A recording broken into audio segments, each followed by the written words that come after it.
trouver des femmes pour aller au gouvernement?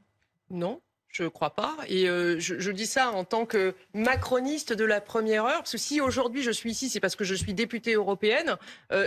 J'ai fait partie d'un casting et je pense que je ne suis pas la seule autour de cette table. Donc il faut arrêter à un moment donné le renouvellement. C'est le fait de donner des chances à des personnes d'être élues et après de regarder ce que ces personnes font. Et les femmes comme les hommes, on a besoin de renouvellement dans ce pays et les femmes sont tout aussi capables.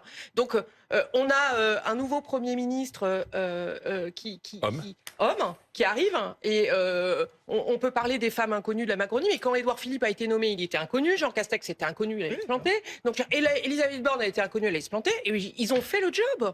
Et donc à un moment donné, oui, il va y avoir... Borne a tellement fait le job que le président de la République a décidé de s'en séparer. Parce qu'à un moment donné, elle a été au bout de réformes qui étaient importantes que l'on fasse dans ce pays. Jean Castex, il voulait partir. Et Édouard Philippe, ça. Et donc, du coup, le renouvellement fait partie de la vie politique pour, en fonction des enjeux, avoir la meilleure équipe par rapport aux problèmes que l'État a, le pays a à faire face pour répondre aux problèmes de sécurité, tous les problèmes de nos concitoyens.